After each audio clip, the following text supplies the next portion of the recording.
different conclusions. Go. All right.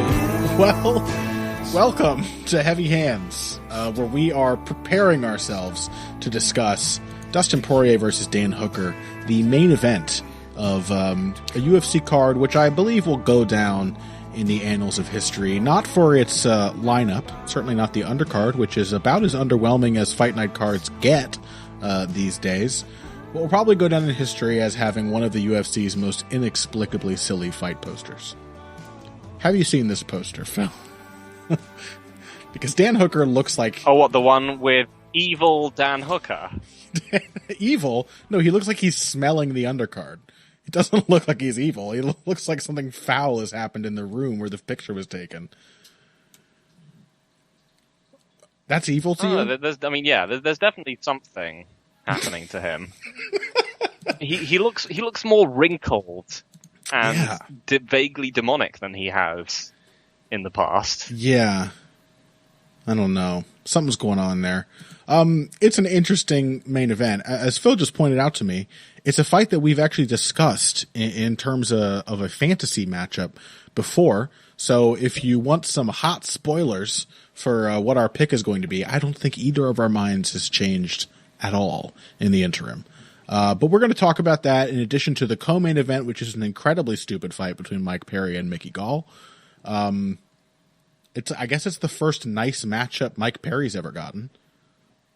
Probably at the point in his career where he has finally proven that he really doesn't deserve it. And then there's some other stuff. There are a couple gems here. Most notably, I think the only other thing I really want to talk about from this event is Sean Woodson, who's opening the main card. His name probably hasn't sunk into a lot of people's heads just yet, but he had I don't want to oversell it, but like a remarkably impressive performance against Kyle Bochniak in his UFC debut, at which point he was only a 6-0 fighter. So very young, very inexperienced, and a gigantic, lanky featherweight who, as I'm sure Phil will be reminding me when we do get to discussing him, is in fact, due to MMA math, officially better than Zabit Magomedsharipov. So all of that, all of that lies ahead of us. In addition to the thing that I hope our more devoted listeners have really come to this episode for, which is to hear us discuss not Curtis Blades versus Alexander Volkov, but last week's co-main event, in which the Falmer King, the MMA Nosferatu himself, Josh Emmett, absolutely beat Shane Burgos and did it cleanly and impressively, excitingly, technically, and all of that on one good leg. So, Phil, please hold back your tears for the time being. Let them spill when we get to segment number 3. But let's go ahead and start with this main event. Dustin Poirier, Dan Hooker. How much do you recall of our fantasy matchup discussion for this one? I think we might have said something about how Dan Hooker is big and tall, but doesn't actually have particularly great defense, and how Dustin Poirier would just kind of be able to triple up on jabs and herd him into big shots and would probably wipe him out. Yeah. I think we might have said something like that. Probably. What are your thoughts going on? So what's going on with you? We may also have mentioned Dustin Poirier's fondness for body punching. Something he's pretty good at, and which Dan Hooker was decidedly not good at stopping from happening against Edson Barboza. We may also have talked about this is the thing that's really been occupying my mind as this matchup draws near, is Dan Hooker's fight with Paul Felder. Like, I feel like that was a very instructive fight. I feel like it told me everything I will ever need to know about Dan Hooker. Which is that he is a great technician. You know, he's got a lot of, and has continued to improve in that realm over the years. He really has. But also that against a similarly low-paced fighter, but one who simply knows that he needs to continue taking the fight to Dan Hooker, he is going to be forced into a kind of fight where he gasses himself out. He's not a tremendous athlete in that he can't like quickly get away from things. He ends up having to exchange with people who are just really determined to get to him, to get past that reach that he makes so effective in the first round. And I was looking at these stats not long ago with Zane Simon, and insert epithet here. And yeah, I looked at the numbers for Hooker's fight with Felder, and it's like they're pretty much neck and neck, round by round. And then there's round 3, where Felder's numbers don't really change at all. I think he started coming forward more, but he didn't really up his volume a great deal. And Hooker's numbers suddenly spike, and then in rounds 4 and 5, Hooker's numbers plummet. And yeah, I mean, Dustin Poirier is not a low-paced fighter. He throws a lot of punches, so, and they're hard punches. And Dan Hooker doesn't have good defense. I mean, it feels actually very easy to call. Yeah. I mean, one of the main things is that Dan Hooker is just not built to be a round-winning fighter. Much of his game is around, leveraging that frame. He has a very nice jab. He's really like a very accurate puncher, which is, I think, what you really need if you're going to be someone who lives off your reach. Yeah. You have to be able to just snipe people on the way in. And I think his fight against Gilbert Burns is probably his best example of that. Yes. Is that Burns tries to blitz in to close the distance. He just hits him with a short right hand. And from that point on, Burns is pretty much just in survival mode. And that's his kind of, I think that's pretty much Hooker's best case scenario, is that he comes up against an aggressive opponent who wants to close space on him so that he can just sort of pick them off with short shots. And we've seen that this isn't necessarily a counter-puncher versus aggressive fighter kind of thing, because Burns himself, was able to take out Tyron Woodley fairly handily. Right. It's the fact that Hooker has a sliver of the pocket where he's very dangerous, which Woodley just doesn't. Yeah, and as we've noted before, you step forward, Hooker is particularly a good tall. Sorry? Hooker's a particularly good tall man counterpuncher. So shorter wrestlers in particular, like Gilbert Burns, people who want to get in and grab hold of him, the knees and the front headlock chokes, and the waiting clinch. These are all things that the Hooker makes very dangerous once you get into that slice of range. Yep, he's got a nice uppercut. Mm-hmm. It really is just it's a very tough area to navigate. And, there's still obviously some risk for Poirier here. He is probably durable of the two. Hooker is incredibly tough. Poirier is merely very tough. Yeah.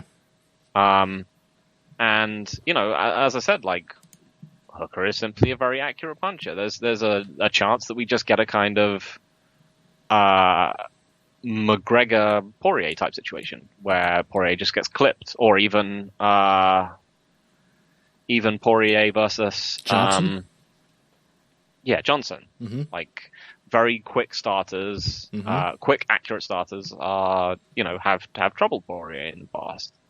But on the other hand, Hooker's he's very much to his game. He doesn't, as you said, the defense isn't there. The shot selection is not particularly varied. He doesn't really draw people into anything or combination strike with any great deal of skill. He has a jab, but it's mostly just sort of pecking at the opponent until he can draw them into the short right hand or the upper or whatever level change counter he's got. And other than that, he just wants to be out of there.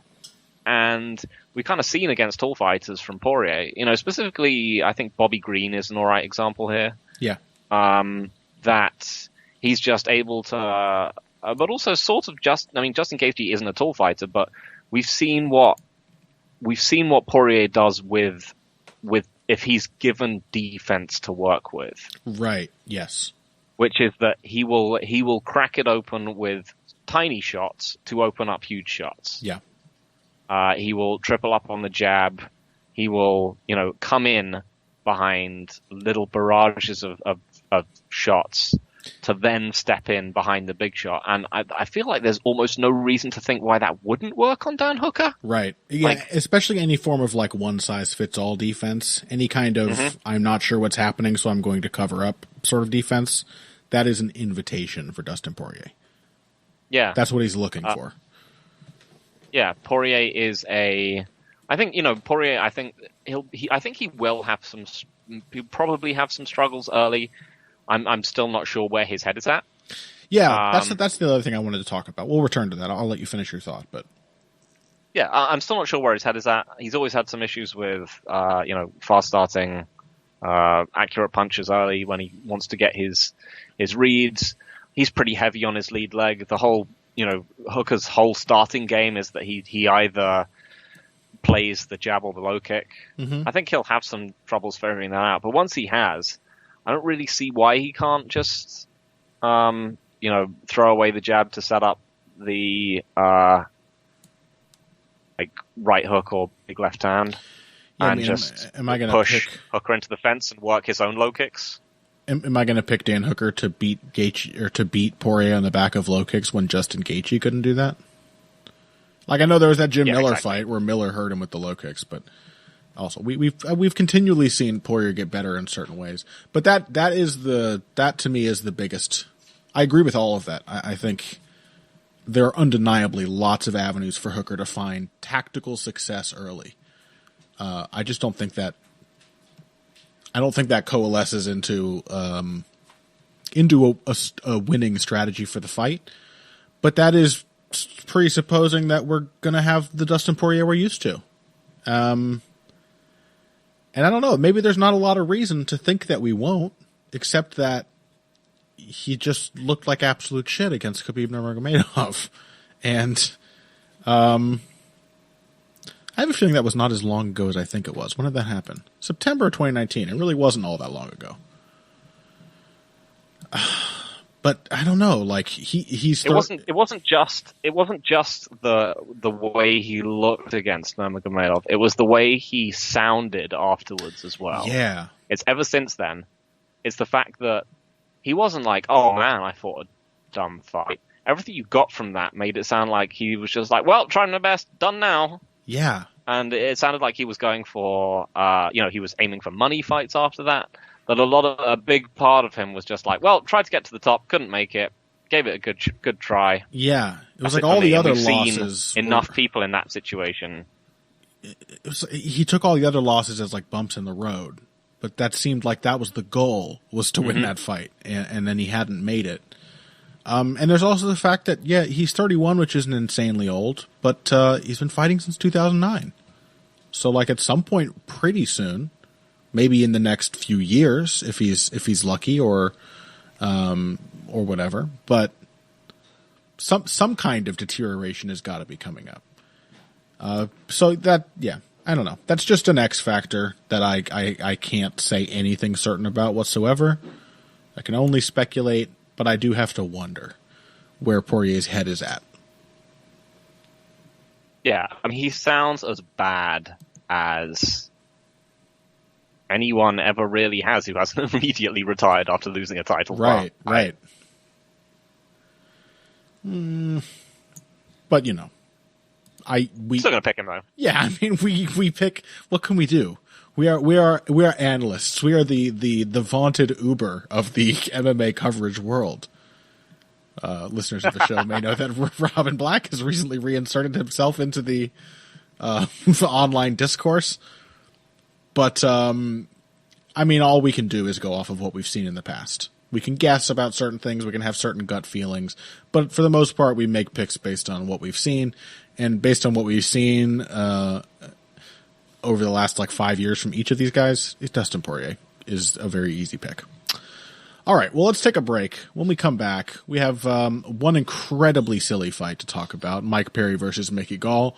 And we've got Sean Woodson versus Julian Erosa. Very short notice, not really interesting on a fight front, so much as a I want to see Sean Woodson in the octagon again kind of thing.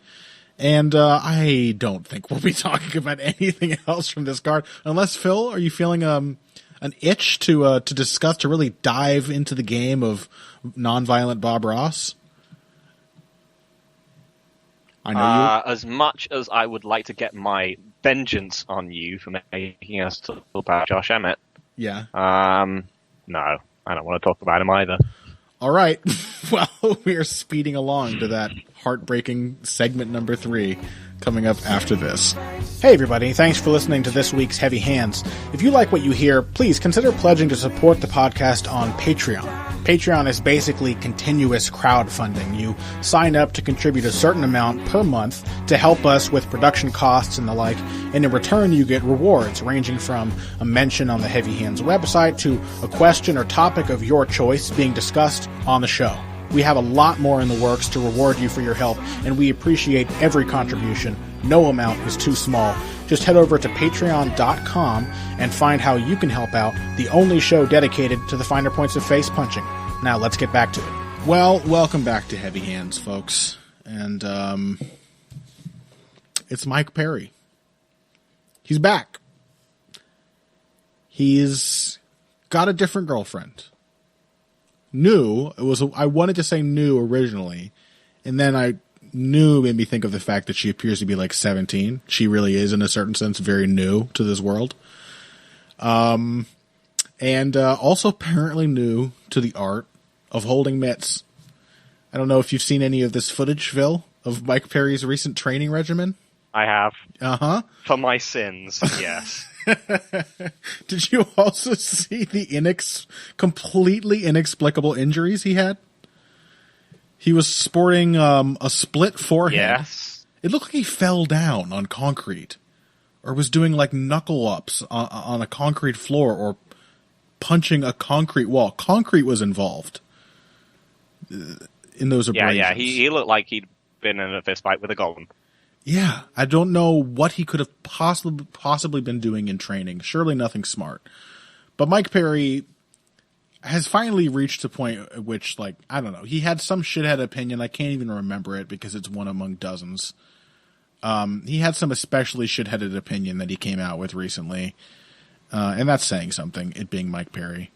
But it is just kind of silly. Mike Perry has been on that Lando Venata track for years. And I've been like, man, just give the guy a non-monstrous puncher to fight, like anything that's not just going to be the exact same Mike Perry fight. And now that he is like apparently stopped training seriously, like disassociated himself from his former training contacts, at least the X did seem to have some idea of how a fight operated, how a fight worked. And is still at the end of a long line of brutal back and forth wars.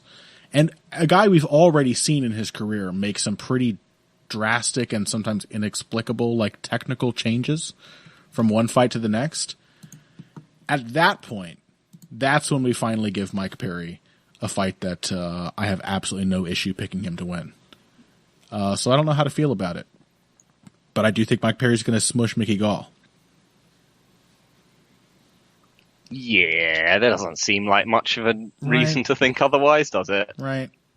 I mean, at the fight age that Mickey Gall is, because he's not that young, but you really need to be making very quick progressions from fight to fight. If they want to survive, they need to be like Max Holloway, right? Where they have just a fight where, like his one against. Oh, now he's learned how to wrestle. The Dennis Bermudez one? One fight ago. And Mickey Gall, conversely, has mostly looked like much since he came to the UFC. Yeah. He's a big, fairly functional, reasonably talented grappler who's very wooden on the feet. Yep. and Mike Perry is someone who is extremely dangerous to clinch up with, who is monstrously physically strong, who is a natural hitter with tons of power. Yeah. And he's going to rip Mickey Gall's head off. Like, Mickey Gall just isn't the wrestler he needs to be to win this fight. I would think you would need to be a actually pretty good wrestler to beat Mike Perry. Yeah. He's clearly got a natural feeling for underhooks and weight transfer and clinch striking, and he's just like a stout, powerful. Yeah, I don't think he's unwrestlable, but not by Mickey Gall. He's just a stout, powerful guy too. I think he's innately difficult to just easily take down. Mm-hmm. Yeah, that is really what it comes down to. Is like, obviously I would give Mickey Gall some kind of chance if he were an effective takedown artist. And even without that, you know, Mike Perry, I must remind you, Mike Perry was the one who took Donald Cerrone down. So, you know, like there is a window of Mike Perry just doing something catastrophically stupid. And Mickey Gall getting the fight, but if it's a question of can Mickey Gall make the fight he needs happen, he's not a great shot takedown artist. He's certainly not good at setting those kinds of takedowns up because he's so unnatural on the feet still, and that just means getting into the clinch. And yeah, like Mike Perry is genuinely good there. He's a good athlete with big power, and he has a great feel, I think, as a result of those two things in part, but he just has a great feel for the clinch. You know, I think like we see a lot of MMA fighters whose striking changes drastically once they've gotten to clinch up with their opponent some. It happens a lot. You just get a sense for range, but I think in particular a guy like Perry, who can be very confident that if he hits an opponent once on the right spot, they're going to sleep. Getting your hands on an opponent has got to feel like just like a gift. He's like, oh, I know where this person is. All I have to do is punch them really hard. And that's basically all I can do. So it's going to work out perfectly. Yep, Mike Perry. I think he's going to knock Mickey Gall out. All right. Well, there's that fight out of the way. Can we talk about a good fighter instead? Sean Woodson, Phil. He's fighting Julian Erosa. I think I mentioned this in the first segment. This is not immensely compelling from a matchup standpoint. Like Julian, as you mentioned, Phil, I think before we began the record, Julian Erosa does have some height and reach, which on paper makes him seem like an interesting a challenge for Woodson, who clearly I don't know. Do we know what what his actual stats are? His build. Tapology says he's 6'2" with a 79-inch reach. Holy smokes! He's fucking gigantic. For a featherweight, he's absolutely huge. That is 79 inches. Yeah. That's a long reach for literally anyone. Yeah. John Jones's reach is only 5 inches longer than that, and he has an exceptionally long reach for his weight class. It's insane. He has a really unusual build. So clearly he's been insulated by his reach. He's only 7-0. Clearly there's some reason to think, all right, if someone can have some parity with him at that range, how well does his game still function? But if you watch like footage of Julian Erosa, or if you, like as I do, you just kind of know Julian Erosa well enough as a fighter at this point, you know that he's not really a rangy fighter. Despite the build, he's like a big, silly Tim Elliott without all the wrestling.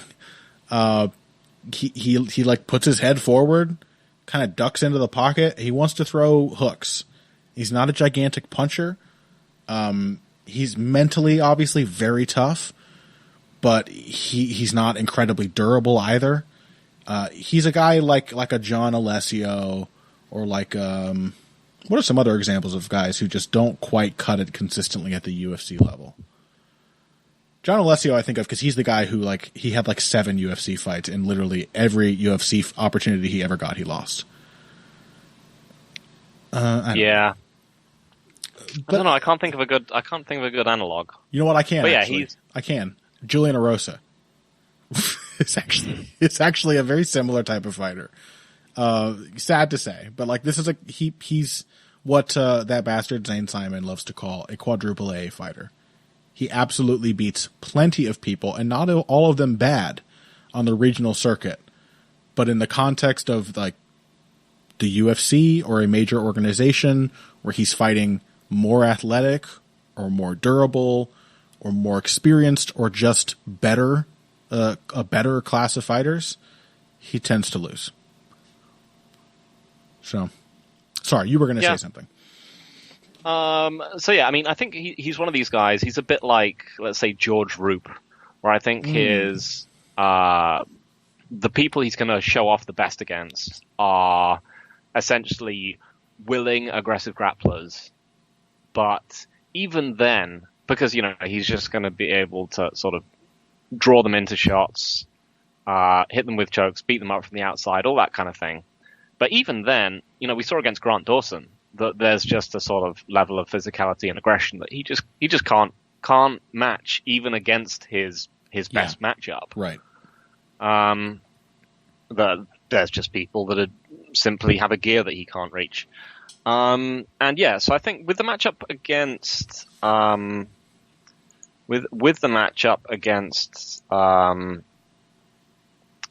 Woodson, I think the problem is the defense differential, because Woodson is really surprisingly decent on defense for someone who is that big and tall. Yep. Like, he moves his head, he turns it away from shots, he brings his hands up to guard shots, like in ways which make sense for the shots which are coming at him, rather than defaulting to the same thing every time. Right. He generally seems to have a good feel for defense.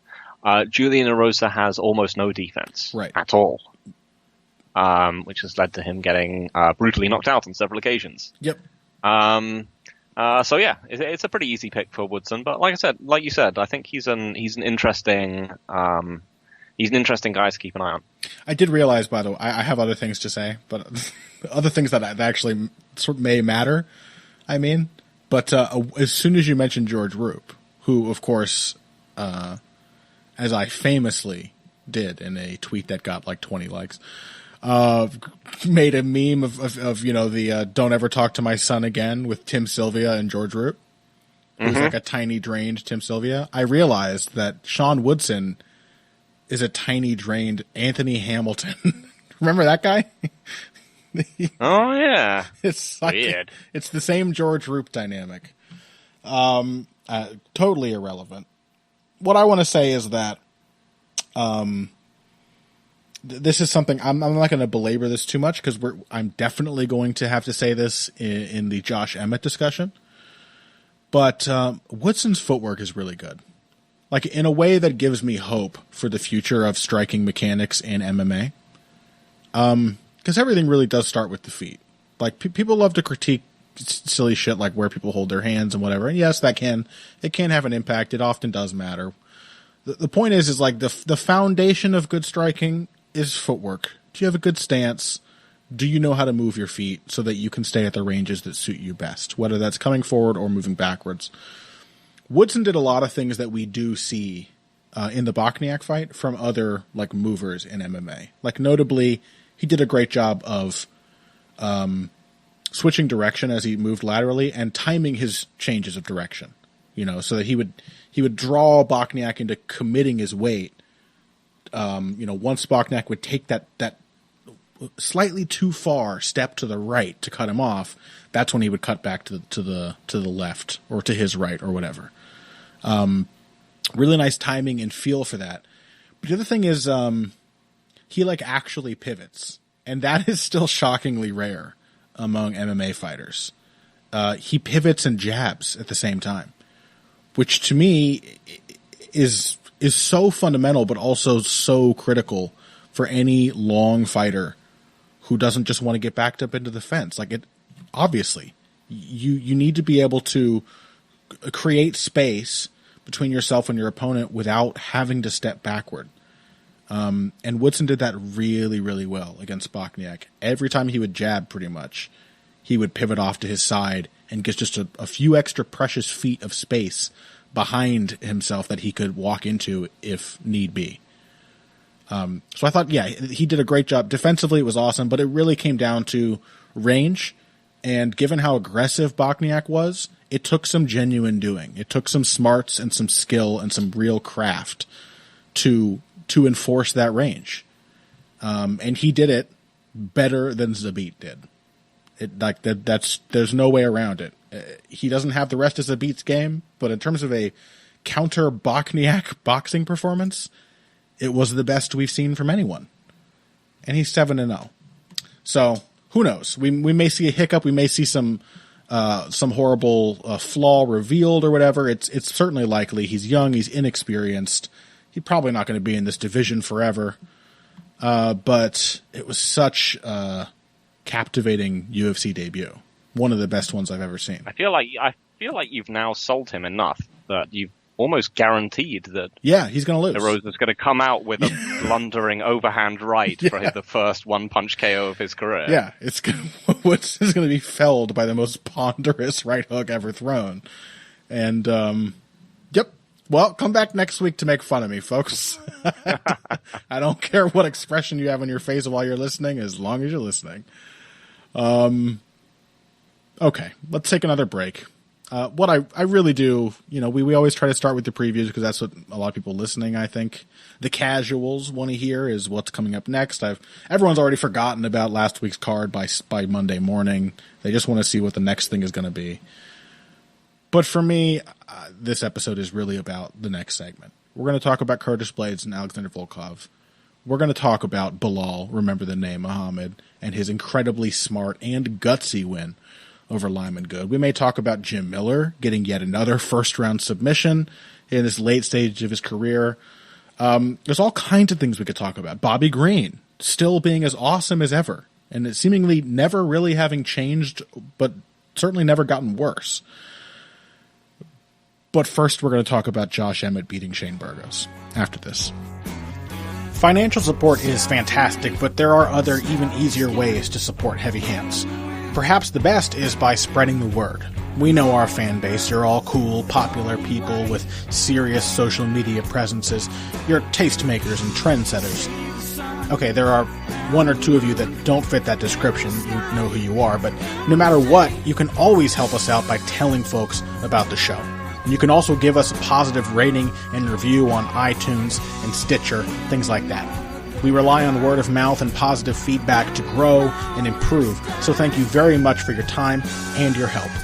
Now, back to the show. Welcome back to Heavy Hands. UFC Blades versus Volkov happened last weekend. It was a very exciting lineup. General review on the night as it played out, Phil? I thought it was a pretty damn fun card to watch, to be honest. Yeah, I mean, I think there was really a lot to like here. There were a lot of kind of tactical performances. A lot of people, I felt like a lot of people just really showed out. Like they showed why you should pay attention to them and why they were worth watching, and not necessarily even the crazy action fighters and the ones which kind of people remembered coming out of the card. Like it wasn't just the potential fight of the year between Emmett and Burgos, but it was also, I thought, Jillian Robertson showed why people should remember her. That was awesome. I thought both Tisha Torres and Raquel Pennington, like I've always kind of liked them as a strange MMA power couple. I thought they both looked great. They fought really smart, coherent fights. Particularly Torres, I thought that was she really showed off against Brianna Van Buren in a way that she hasn't for a while. I wasn't sure that she could. Another women's fight. I'm still enjoying the slow but inexorable improvement of Lauren Murphy, who almost knocked Roxanne Modafferi out with a counter right hand, and was actually doing quite a good job countering off the back foot. Yeah, we had Bilal Muhammad showing off new wrinkles. They're discussing a lot that he recently moved, I don't know if full-time, but moved to work at Fortis MMA alongside Jeff Neal, who recently beat him. And that clearly showed up. And you had, as you kind of alluded to, you had Jim Miller and Bobby Green having their "You'll Must Have Forgot" performances. That's right. Yeah. It was all great, actually. I'm enjoying it even more in my memory. The more I realize how many quality fights and strong performances there were on this card. But I think at the top of the heap is Josh Emmett, Phil. And first of all, I just want to live. This is a space, for you to share how you're feeling. If there's any of the sort of pathetic, teary, desperate things I may have uttered, for example, after Cheeto Vera lost to Song Yudong. If you would like to recall any of those feelings now, maybe your perspective on them has changed. I feel like you are trying to sell my tears to the Heavy Hands audience, and they're not going to stand for it. No, they're cheap. They're going to fight for me. They already pay $3 for the Patreon. They're cheap as shit. But I'm happy to give your tears away if you've got them, Phil. Anything? This, I mean, it has to be said, doesn't it? It does. For this fight. I've been waiting to hear Josh you say Emmett, for this fight, the goddamn vampire-looking, hook-swinging motherfucker, he deserved to win it. He really deserved. He fought the smarter fight. He fought a very courageous fight. Yeah. He did more damage. It was Josh Emmett kind of displayed everything we want to see in fighting, don't you think? It was kind of a perfect fight. Oh God. Yeah. I know, it's hard. It's rough. It certainly endeared me to Josh Emmett. Like, I I've never had the inexplicable hatred for him that you have. That feeling that burns. It's not inexplicable. Look at him. that horrible bigotry that burns in your breast. But I was a little tepid on Josh Emmett. Like, he's a puncher, he's exciting. But I would sometimes also be frustrated by what he would do in fights. Nothing has endeared me to him more than seeing him fight like a perfect fight against Shane Burgos. It was a really, really good performance, wasn't it? Yeah. It was also a really bad performance from Shane Burgos. Well, it has to be said. It wasn't his best. It was a genuinely concerning, are you going to get any better kind of from Shane Burgos? Didn't I say last specifically week? The first. Didn't I say last week? I think I have this weird feeling that Burgos has kind of just become the guy he's going to be. This really sort of hammered that home. Yeah, it definitely did. I mean, the first 2 minutes, I think, of this fight, they were 2 minutes where I was thinking, Shane Burgos looks, after these 2 minutes, he looks like he's going to win this fight, and he doesn't deserve to. Because he's basically just absorbed every punch that Emmett has thrown at him. And that's a stupid way to fight Josh Emmett. Well, yeah. Even if you can. Which he can, but... he sort of could. Right. And this is one of the reasons why I give Emmett the scorecards as well as the moral victory for this fight, is that Burgos ate so many clean shots. Yep. In the early going, that even though he kind of turned that round around towards the end of it, I couldn't, in all good conscience, give it to him. It was very Gaethje Ferguson, wasn't it? Yeah, that's what I was thinking. I was actually thinking, maybe, old man Justin just needs to sit down with Shane by the fire at one point and just be like, you know what, son? I used to be like you. And then I realized beating people up whilst taking much less damage is also fun. Yeah, I mean... Just old man Justin Gaethje telling the young whippersnappers it to seems just like calm it down a little bit. He may have already had that talk with Josh Emmett, though. I mean, a very similar sort of counter to a recklessly relentless, aggressive opponent. It really came down to like very simple offensive output once again. Like as you might expect, Shane Burgos was the guy trying weird shit in this fight. He was the guy throwing like recovering back fists after missing on a knee. He was the guy who would just randomly, I think he did a random spin at one point. Just having like novel ideas. Emmett's like, it's overhands and left hooks. And sometimes, and there's a jab, which has a weapon that has showed itself more and more in Emmett's recent fights, which is obviously very, just like Jeremy Stevens' jab. It's a power jab. It's a great tool to have. And body punches. All of those same punches, but thrown also to the body. Very similar to the kind of output Justin Gaethje had against Ferguson. Not as many low kicks, although there were some of those as well. But like Justin Gaethje's performance, it really came down to footwork.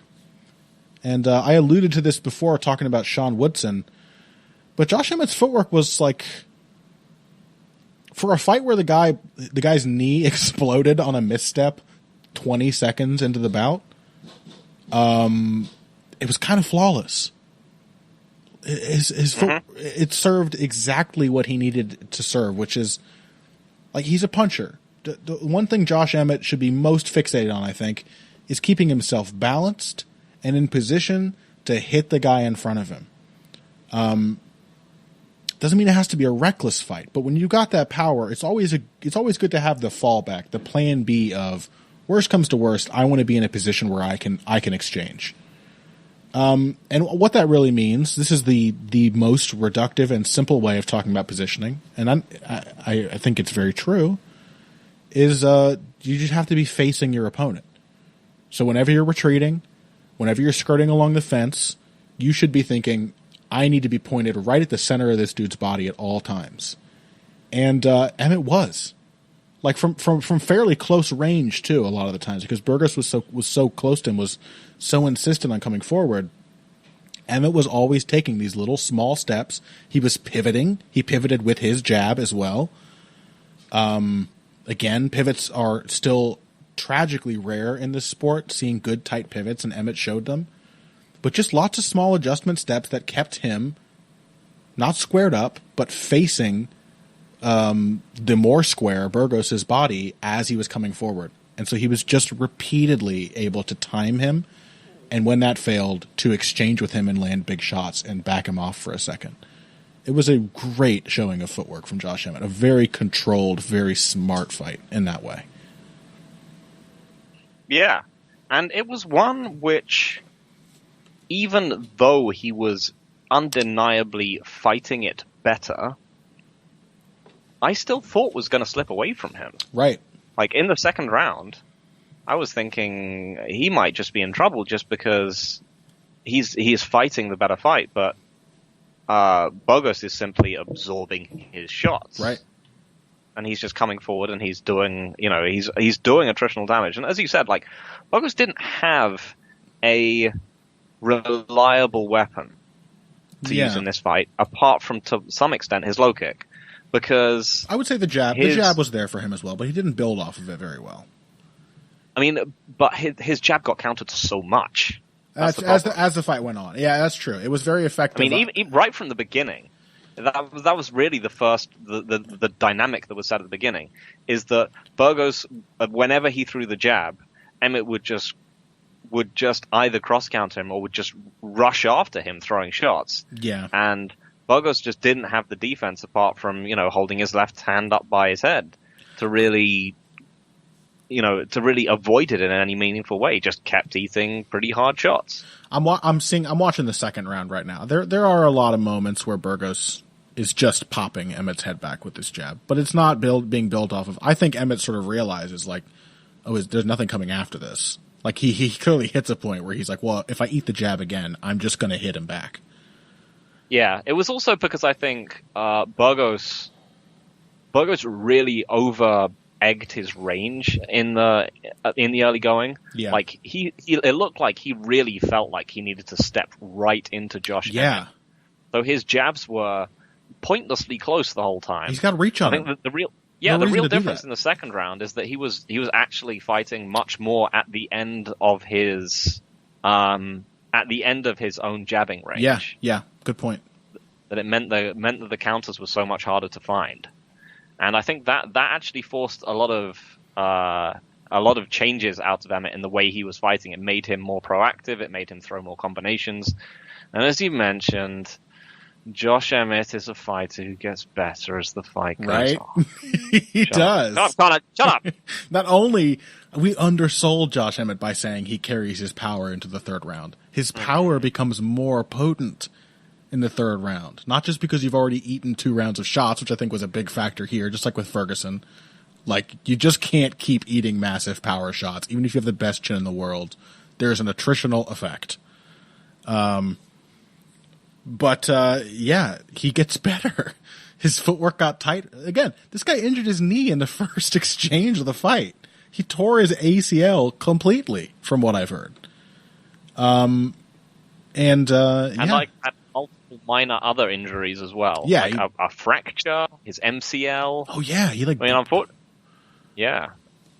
He completely fucked himself up with one misstep. And under those circumstances, you're right. Like Burgos made an adjustment. In some ways, it was also similar to like the Burgos's fight with Calvin Kattar, where like, he did find a way. He found the little openings, really what Burgos is good at doing is finding answers.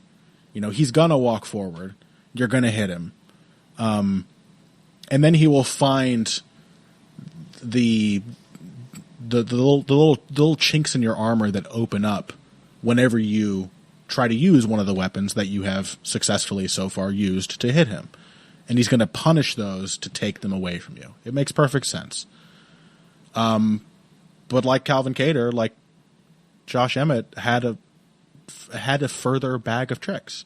He had other things to go to. One other thing that impressed me, Emmett's defense was quite good. Like, he really mostly just got touched by jabs. There were some uppercuts because he was relying a lot on ducking under things and rolling under things. Another read by Burgos that made a lot of sense.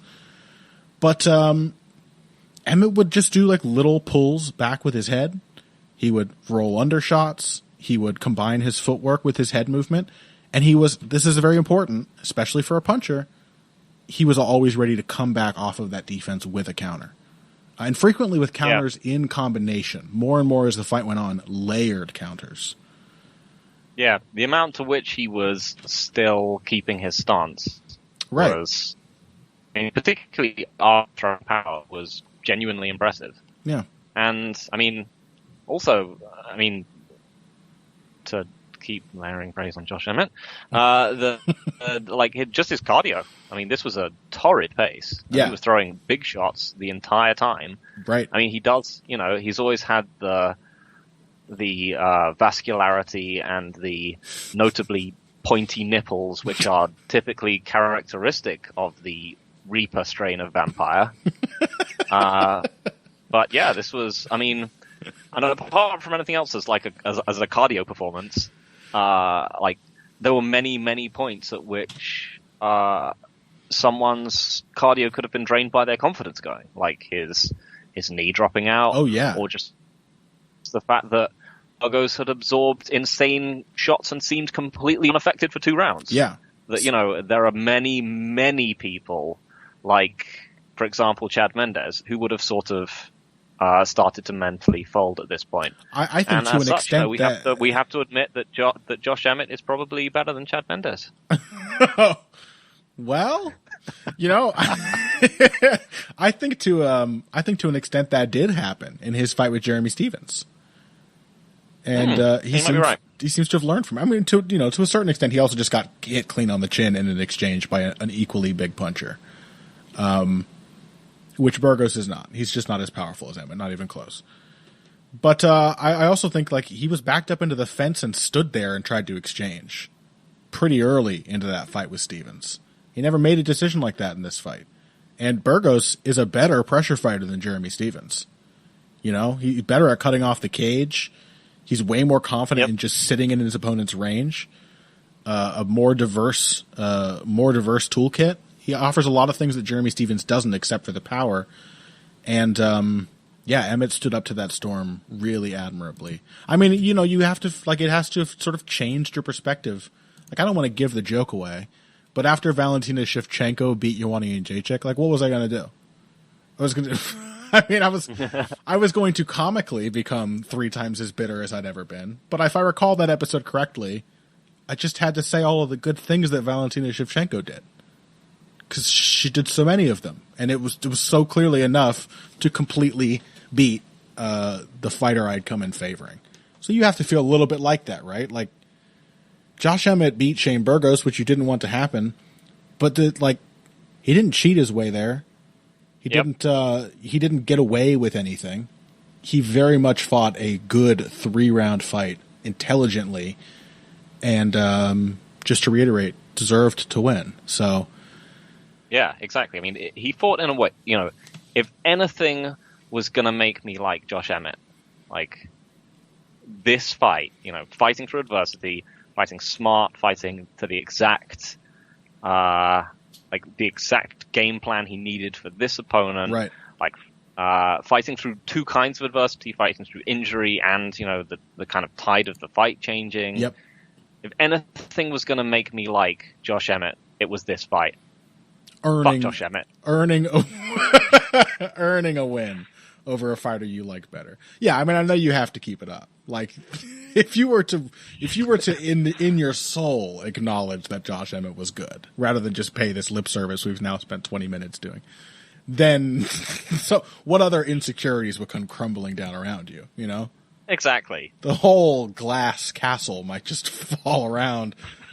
You would lose your job in a week. You'd be on the street eating your own shit. So I get it. The entire fragile edifice of my personality rests on my hatred for this. On your ability to continue believing that there is, pale, in fact, punchy man. There is, in fact, a good reason to hate Josh Emmett.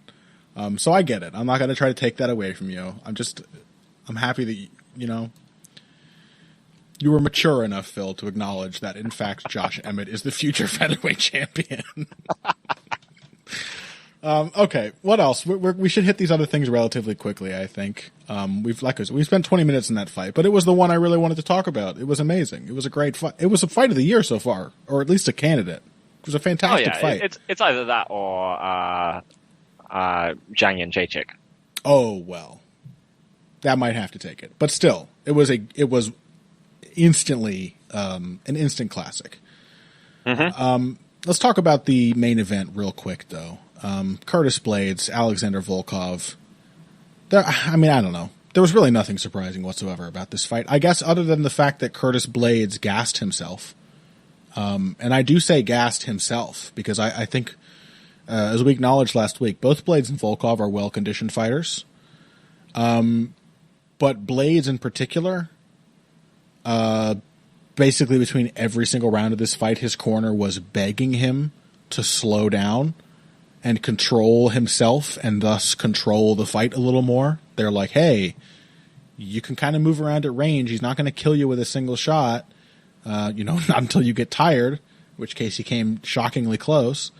And when you take him down, hold that position. And he didn't do that until the 4th round when he really had to. Not until that point do I recall him sitting in Volkov's guard and just sort of chilling, maintaining the position and trying to bank the round. And by round 5, he was genuinely in serious trouble because he was so fatigued, and Volkov was still there. I felt like a big part of this was essentially promotional dynamics. Blades needed a huge win to have any chance of being able to contend for the belt anytime in the next year, which means that he needed to finish Volkov. I see. And it was other than that, it was a stylistic cupcake of a matchup. Yeah. And he had to force it, and so he did. And so it ended up being uglier and scrappier than it had to be, but he still won pretty easily.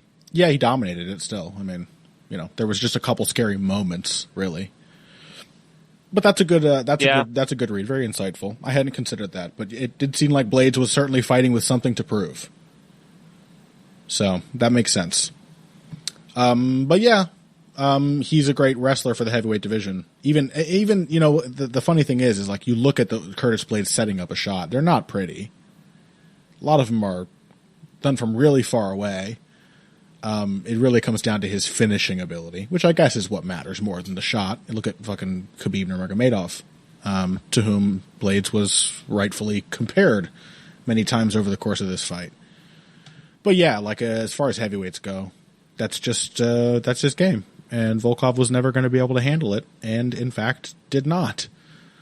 Do we want to talk about? Yeah, I mean, it is also worth saying that like it wasn't just his attempts to like pass and finish and so on that were getting him in trouble. It was also his entries.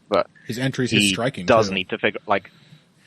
Yeah, I mean the striking, but more that like his wrestling is pretty like he was trying like blast doubles a lot. He could have really done with a bit more Nurmagomedov. Yeah, a bit more low percentage Nurmagomedov / Velasquez chain wrestling by the fence to just drag Volkov down. Yeah. Rather than he really wasn't. There was no attempt to stay on top of the cardio situation in the way that like a Velasquez would have. That's the Velasquez difference. Leveraged his cardio as a weapon, whereas Blades just kind of spent it. That's a very good way of putting it. And the functional difference between, as much as I just credited those comparisons between Blades and Nurmagomedov, I think there is a lot of comparison to be made. The functional difference is that Khabib's bad sloppy shots, they lead to Khabib's game. Mm-hmm. Blades, even at the end of like the third round, when he was blowing at the end of the first. He was already looking more tired than I'm used to seeing him. And even at the end of the third round, he would be shooting in open space. Volkov was just starting to stuff some of them, and then he would disengage and shoot again. Yep. And that is not what makes Khabib successful. The shot is merely the jab of the further wrestling attack. So yeah, Blades needs to probably work on that. Otherwise, though, like it's pretty clear why he hasn't developed his game to that extent. Because like Volkov, it's heavyweight. Volkov, as they touted numerous times throughout the broadcast leading up to it, has statistically the best takedown defense in the UFC heavyweight division. Ooh, yeah. So he's among the best defensive wrestlers in this division, and Blades just ragdolled him. So it kind of makes sense that Blades' game has those gaps that his lightweight cousin doesn't. All right, well let's very quickly then talk about Bilal. Remember the name Muhammad. We both bit the bullet. We both bit the sadness hedge. Although I don't even think it was a sadness hedge. I think it was just based on it was based on you and I not knowing what Bilal Muhammad would bring into this fight. If it were the Muhammad that we're used to, who I think would have approached this as a fight in which he had to pressure and stay on top of Good and kick him at the end of exchanges and get on him and wrestle him and wear him out, as like his best possible variation of the kind of fight that Zaleski dos Santos won over Lyman Good, then Lyman Good would have won, I think, in the ways that we predicted. He would have run Bilal Muhammad into better shots. He would have kept him on the end of his jab. He would have shut him out of completing his shots. And he would have maybe been just a little lost at range. And instead, it was probably the best outfighting performance of Bilal Muhammad's entire career. In fact, scratch that, probably. It was. It was better footwork. Well, really, that's what it comes down to. It was better footwork, I think, than I've ever seen from Bilal Muhammad. Do you agree with that? Yeah. Yeah, better footwork, better shot selection. He kept turning Lyman Good onto low kicks and body kicks whenever he got him to like set down on his shots. Good really didn't know what was coming back at him. Really nice feints throughout. He did a great job of killing Good's pressure with the feints and that leading to further footwork, which led to further punches and feints. Good stuff. An active defensive jab, which Muhammad has not often used. He's often tried to sort of pull people into shots when they're backing up, but he hasn't necessarily been someone to lead people onto his jab so much. Mm-hmm. This was great from him. Some dipping jabs as he pressed forward as well. I always like a nice slip jab. Something else that Josh Emmett used really well is that his fight with Burgos went on. But Muhammad, he's always had a serviceable jab, a quick one, and he throws it confidently and accurately. But I don't think I've seen him do a lot of nice slip jabs to be able to sort of pierce a combination with his jab without getting hit back. Yeah. But also, actually, I thought this was a decent fight from Good as well. Yeah. I thought one of the things I liked about this one is that it also had good commentary for the most part. I think there was, Bisping, I think, maybe dropped a clanger right at the beginning when he was saying, Good needs to watch out because Muhammad's going to try and draw him into a brawl. And then I just thought, oh, no. Yeah. Oh, no, what?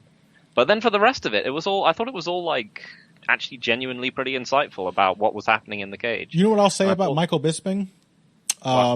He and Joe Rogan both tend to come into fights with some often slightly silly preconceived notions, but only Joe Rogan clings to them.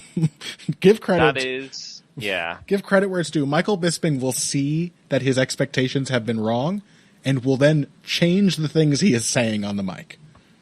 Yeah, that is true. Right? Yeah, because I found myself wondering, I found myself wondering, did he watch a Bilal Remember the Name Muhammad highlight or skip through his stuff for the most exciting moments and think this guy is a brawler? Yeah. Because he's obviously not. But I thought Good actually brought his way back into the fight pretty nicely. And I thought they kind of keyed in on the fact that he was looking extremely stiff and tense in the early going until until he realized he could hurt Bilal Remember the Name Muhammad. And I think that sort of keyed in on one of the points you said when we were discussing it last week, because you said basically Good isn't going to have the Zaleski dos Santos moment against Muhammad. And he didn't. He had exactly the opposite. Yeah. He almost started from that headspace and then realized he gained confidence over the course of the fight. Yeah, he was like, oh, shit, I hit way harder than this guy does. He's been hitting me a lot more than I expected, but I'm fine, and I can still hit him with huge power. Yeah, it definitely seemed to bolster him. I think he also, his tactics opened up as well. He made some really nice choices. As new and improved as Muhammad's footwork was, there were still not a lot of tight pivots. As I said, those things are remarkably rare. Usually what we'll call good lateral movement in MMA is just sidestepping one way and then the other. If you can sidestep both ways, brother, you are a top flight MMA mover. But so the pivots weren't there. Even if they had been, the low kicks that Good started to bring in would have been effective. Did a good job using the outside low kick to punish Muhammad's lateral movement. Likewise, I think with his left hook. He did a good job starting to introduce it off the jab, and it just started pushing Muhammad in more predictable directions at more predictable times. So his combinations really sort of started to open up. But I think you're right. I think he reached a point where he was a little shooken about what was happening in the beginning. He didn't expect it any more than we did, and then he realized he was fine, and his game plan basically started to materialize from that point forward. It was a great fight. It was a fantastic, very competitive matchup. And this one, I think you used it as a counterexample before. We have to say Emmett deserved the win over Burgos. This one, I think you could make a perfectly strong case, both as a contest and as a fight, for why each guy deserved to win it. Very competitive stuff. Yeah, I mean, one of the things, I think I said this on Twitter, but it really showed why we like watching Bilal Remember the Name Muhammad so much, because he came in with a tremendous game plan that made tons of sense for the person in front of him. And then because of all the reasons which we said why this fight would be problematic, that game plan got split wide open in the third round, and it looked like he was going to get either finished or he was going to lose a 10-8 or, but whatever had happened, those first two rounds had been reasonably competitive. There was a strong chance he'd lost them. And Muhammad just kind of went berserk after that. Like, he really went after Good after he'd been hurt. Like, he upped his pace. And that's, I mean, again, you mentioned with the Emmett fight, it's exactly what you want to see. You want to see someone who comes in fighting as smart and as well prepared as possible. And that when shit goes wrong, they just bite down and go for it. There's been infinite fights where you can look at them and you can just, it's time to go, and the fighter just doesn't. Yes. Jessica Rai versus Cynthia Calvillo. She's in the 5th round. She's at least, she's at the very least, it's 3-1. It happens, and she just fights exactly the same. It happens at least once every single event. There's going to be a fighter who reaches that point and just doesn't pull the trigger. Yeah, and I mean, Muhammad, given the way MMA fights are scored, could have justified to himself that he was still sitting on a 2-round lead, right? And that 10-8s never get scored. I mean, and he would have probably been right to do so, but he didn't. He absolutely went after Lyman Good, and he was trying to rear naked choke him desperately until the bell went. It may have been the right decision, but also, like, I think he felt Lyman Good was coming on. Mm-hmm. And this is a puncher who we know carries his power late. He just knocked out Chance for Encounter in the 3rd round in the previous fight. Bilal Muhammad is never at a loss for what to do when he feels that the fight may be slipping out of his hands. The answer is always the same, and it is to fucking fight. And I love him. He's just awesome. He's working against the odds, man. He's not an incredible athlete. He doesn't have a lot of these things going for him. He doesn't pick up skills as quickly as other people do. But he's well prepared, and he's just brave. Like, how can you not respect a performance like that, where it is both equal parts smart and courageous when each of those things is needed? And in fact, the courageous decision may have also been a smart one. Yeah, it might have saved him from a 10-8. It might have saved him from a draw. Yeah, absolutely. It may have been the thing that guaranteed his win. So, or in fact, it might have just saved him from Good gaining more confidence until he knocked him out. Yeah, and knocking him out, exactly. So, great stuff. Very, very pleasing card to watch, honestly. A lot of these fights are worth rewatching. But just a fun night of action. I think that's about it for this week's episode of Heavy Hands.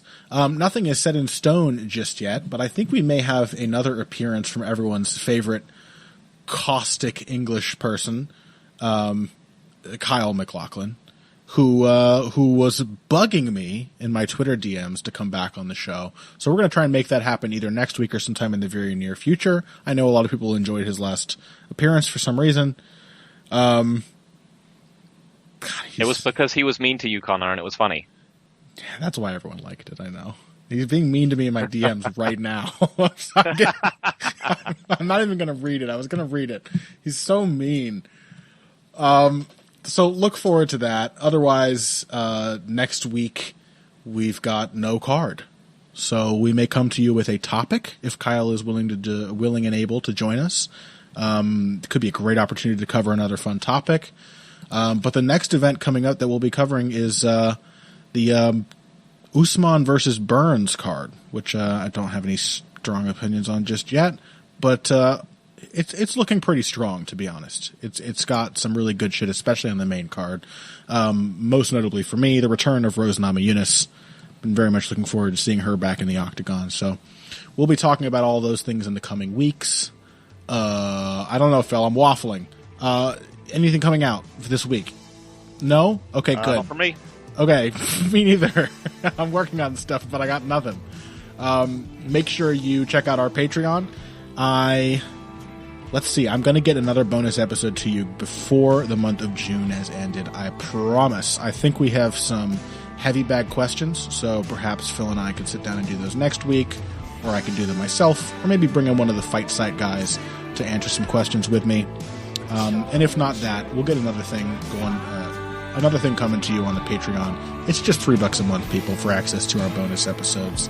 And don't you, when you hear these sonorous voices, just want to support us for the hell of it anyway? You don't need a reward for giving me $3. Just give me $3. Thanks for listening. Oh, find us on social media at Evil Greg Jackson, at Boxing Bush.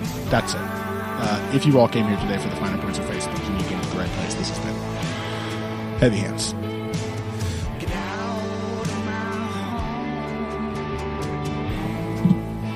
Say succinct again, Phil. I feel that saying it again would sort of ruin the point of what that word is supposed to accomplish. I didn't get it. I stopped recording. Say succinct again. It would have been a very good tag. Succinct. No, you have to get it clean, you fuck. So that's the tag now. Yeah. Apparently.